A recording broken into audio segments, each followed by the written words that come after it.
냉장고를 열면 운동이 시작된다. 안녕하십니까. 에어로싱크팀 발표를 맡은 팀장 양건우입니다. 발표 시작하겠습니다. 저희 팀은 에어로빅, 즉 유산소 운동을 할 때 생체 지표와 싱크를 맞춰 올바른 운동 코칭을 해준다는 의미에서 에어로싱크라고 이름을 지었습니다. 목차입니다. 프로젝트 배경부터 회고까지의 순서로 발표를 진행하도록 하겠습니다. 마라톤이 글로벌 메가 트렌드로 자리 잡은 후에 많은 사람들이 달리기를 취미로 선택하고 있습니다. 그 목적은 기록 단축, 다이어트, 체력 관리 등으로 다양하지만 인기를 끄는 것과 동시에 근골격계 부상, 면역 장애 등 부작용이 발생한 사례도 증가하고 있습니다. 간단한 장비와 몸만 있으면 누구나 할 수 있는 운동인 달리기를 하는데 이런 부작용이 발생하는 이유는 무엇일까요? 그것은 바로 자신의 수준에 맞지 않은 운동 강도 설정과 충분하지 않은 영양 섭취가 원인일 가능성이 높습니다. 내 수준에 맞는 운동 강도를 설정하는 방법은 대표적으로 세 가지가 있습니다. 여러분도 많이 들어보셨을 존2 운동으로 대표되는 운동 강도 설정 방법은 최대 심박수를 기준으로 합니다. 그러나 이 방법은 접근이 쉬운 대신에 개인화가 되지 못하기 때문에 정확도가 떨어질 가능성이 높고 스마트워치 등의 심박수를 측정할 수 있는 장비가 필요합니다. 그 외에 연구실 환경에서 가장 널리 사용되는 모세혈관 체열법과 호흡가스 분석법으로 추정하는 LT 테스트, VO2 max 테스트는 연구 장비가 있는 업체와 접촉하지 않으면 측정하기 어렵기 때문에 많은 사람들이 사용하기에 현실적으로 불가능한 방법입니다. 이러한 한계를 극복하고자 쿠퍼 박사가 고안한 쿠퍼 테스트를 통해 간접적으로나마 앞서 말씀드린 운동 강도 측정 방법 중에 VO2 max를 추정할 수 있습니다. 이 방법은 12분 동안에 달린 거리 또는 1.5마일을 달리는 데 걸린 시간을 통해서 VO2 max를 계산할 수 있는데요. 간접적인 방법이긴 하지만 이 방법이 처음 발표된 초기 연구 당시부터 2만여 명의 사람들 대상으로 타당도 검증이 진행되었고 현재까지도 쿠퍼 박사가 운영하는 연구실에서 지속적으로 사용되며 그 정확도가 높아지고 있는 방법입니다. 영양 측면은 어떨까요? 다이어트를 목적으로 운동하는 사람들은 특히나 공복 유산소 운동이라던가 다이어트 때문이 꼭 아니더라도 운동 후에 충분한 영양 섭취가 이루어지지 않아 운동 효과가 역으로 떨어지는 경우가 많이 발생합니다. 저희는 이러한 운동, 영양, 휴식의 3박자를 고루 만족시킬 수 있는 어플의 개발을 제안합니다. 기존에도 많은 헬스케어 어플이 상용화되었지만 이 세 가지 조건 중 일부만 만족하거나 전혀 과학적이지 않은 방법으로 가이드를 제공하는 어플들이 대부분입니다. 그렇기 때문에 저희 어플은 운동 강도 개인화 측면에서 스마트폰만으로 운동 능력 측정이 가능하고 운동 생리학 기반으로 VO2 max 및 주간 운동 목표를 제시하며 개인 목표에 따라 사용 가능한, 즉, 내 냉장고에 당장 있는 식재료를 기반으로 AI가 식단을 추천해주는 서비스를 제공하여서 차별성을 가집니다. 따라서 저희는 이번 프로젝트 목표를 모바일 환경에서의 테스트가 가능하고 섭취 칼로리 목표를 설정해주며 식단과 운동을 결합하여 AI 코칭을 해주는 어플을 개발하는 것으로 잡았습니다.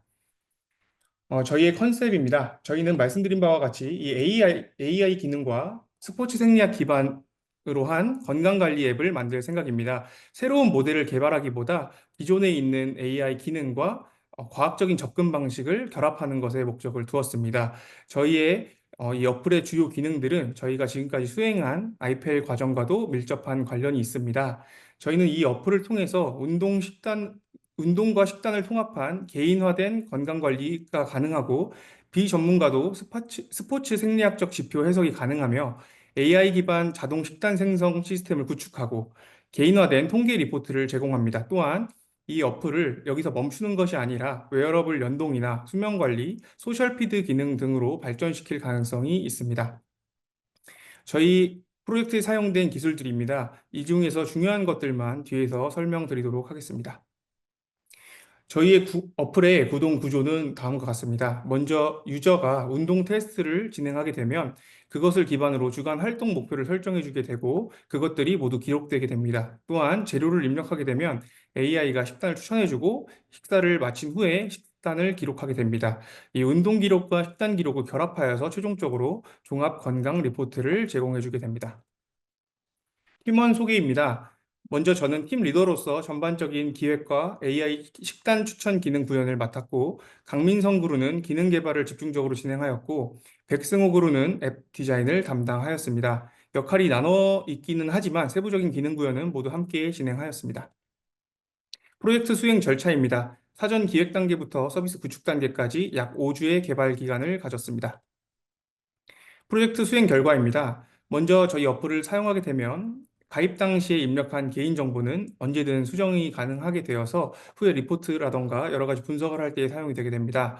홈화면 구성은 크게 한 주 운동 목표, 그리고 하루 식사 목표 외에도 후에 설명드릴 다양한 기능들이 포함되어 있습니다. 운동 테스트 화면입니다. 홈화면에 이 고 버튼을 누르시게 되면은 자유달리기와 앞전에 말씀드린 쿠퍼 테스트를 진행하기 위한 네 가지 방법의 테스트가 제공됩니다. 이 중에 한 가지를 선택하면 321 신호와 함께 달리기를 진행합니다.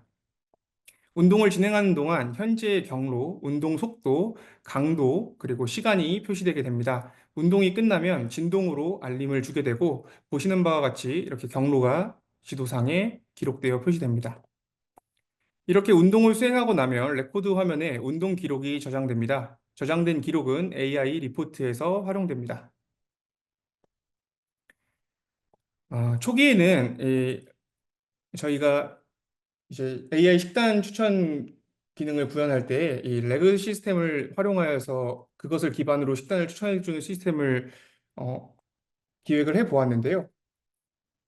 여기서 일단 식재료를 정보를 입력을 하게 되고 다음에 이제 세부적으로 목표를 세팅을 하게 됩니다.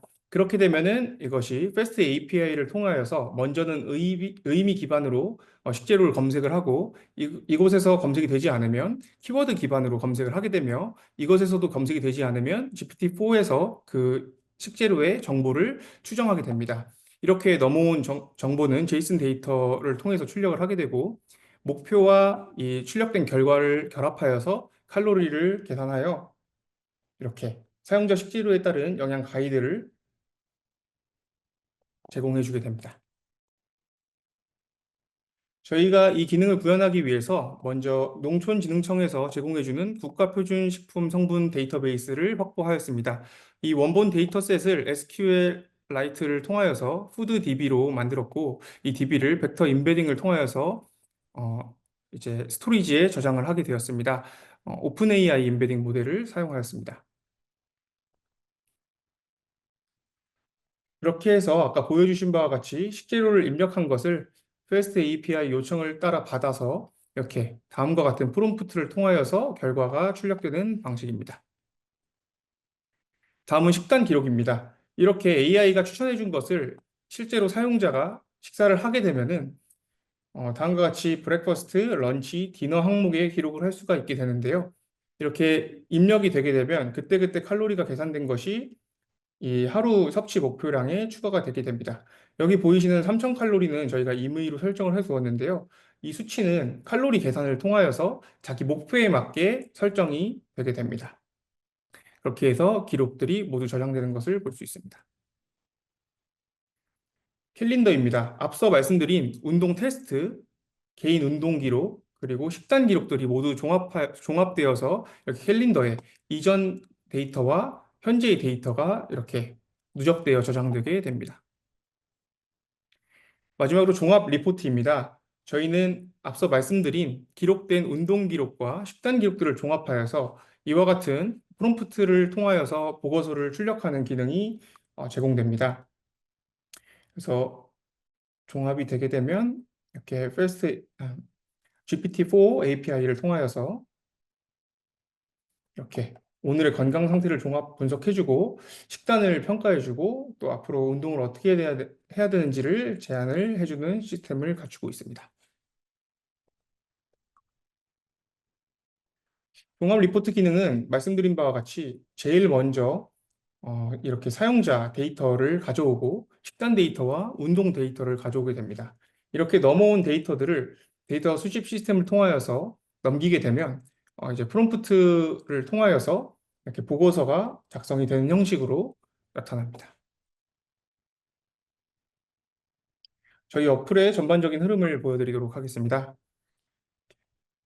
먼저 홈 화면에서 로그인을 하게 되고 이렇게 식단 기록을 할 수 있으며 그 칼로리 계산을 개인의 목표에 맞게 자동 계산을 해주게 됩니다. 지금 보시면은 1714칼로리가 변경이 된 것으로 보이고요. 캘린더 기능, 그리고 러닝 기능까지 이렇게 한 화면에 수행되는 것을 볼 수 있습니다. 마지막으로 저희 어플을 실제 사용하는 장면을 보여드리고 발표 마치도록 하겠습니다.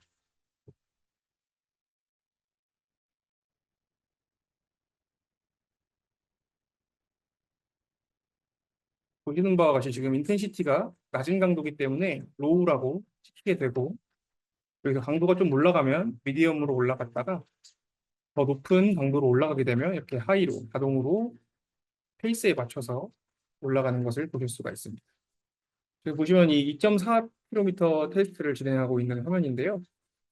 이렇게 같은 경로를 반복적으로 뱅글뱅글 돌았는데 경로가 거의 이탈되지 않고 GPS에 따라 거리가 거의 정확하게 기록되고 있는 것을 확인할 수 있습니다.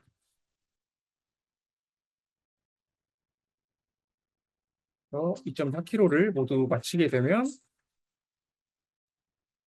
운동 종료라는 목표거리 달성이라고 화면에 출력되게 됩니다. 마지막으로 회고입니다. 먼저 저는 이번 프로젝트를 통해서 아이펠 기간을 돌아보고 배운 것들을 직접 적용해보는 시간이 되었습니다. 우리가 아이펠 과정을 거치면서 많은 프로젝트를 진행했는데요. 매번 프로젝트를 진행할 때마다 프로젝트를 할 때라야 비로소 저희가 아는 것과 모르는 것, 할 수 있는 것과 할 수 없는 것을 구분할 수 있는, 명확하게 알 수 있는 시간이 됐기 때문에 정말 도움이 많이 되었던 것 같습니다. 이 자리를 빌어서 함께 해준 팀원들께 감사하다는 말씀 드리도록 하겠습니다. 이어서 민성 구루님과 승호 구루님이 직접 회고를 해주시도록 하겠습니다. 네, 처음에 소개받은 그 수석 개발자라고 소개받은 강민성이라고 합니다. 저는 이번 프로젝트를 진행하면서 그 팀원 간의 협업의 중요성을 정말 강하게 느꼈고, 여기 회고에 쓰여져 있는 내용도 마찬가지지만 저희가 시간을 들여서 공들인 내용이 사실상 결과물을 보니까 엄청 크게 돋보이지 않는 경우들을 많이 보아서, 이게 굉장히 팀원과의 토론을 통해서 결과물을 좋게 뽑아내는 것이 앞으로도 정말 저에게 있어서 큰 경험이 될 거라고 많이 느낀 프로젝트 기간이었습니다. 감사합니다. 네, 어플리케이션의 전반적인 디자인을 맡은 백승호 구루입니다. 네, 어플을 기획하고 디자인하는 기능을 구현하고 테스트하는 모든 과정이 녹록치 않았지만 저희 팀원 한 분 한 분이 계시지 않았더라면은 분명 이러한 결과물이 나오지 않았을 것이라고 확신합니다. 이를 기반으로 팀업이 얼마나 중요한 일이고 또 협업이 중요한지 알게 되었으며 이러한 첫 경험을 통해서 앞으로 계속해서 증진해 나갈 생각입니다. 감사합니다. 이렇게 해서 저희 팀은 어, 프로젝트 특성상 계속해서 밖으로 나가야 되는 경우들이 되게 많이 있었습니다. 그래서 먼 거리임에도 불구하고 다양한 위치에 서는 우리 팀원들이 계속 같이 한 자리에 모여주고, 또한 이렇게 어려운 환경에서도 디버깅을 지속해가면서 이렇게 함께 해준 것에 대해서 정말 감사하게 생각하고 있습니다. 이렇게 끝까지 함께 해준 팀원들 너무 고맙습니다. 레퍼런스입니다. 이상 발표 마치도록 하겠습니다. 감사합니다.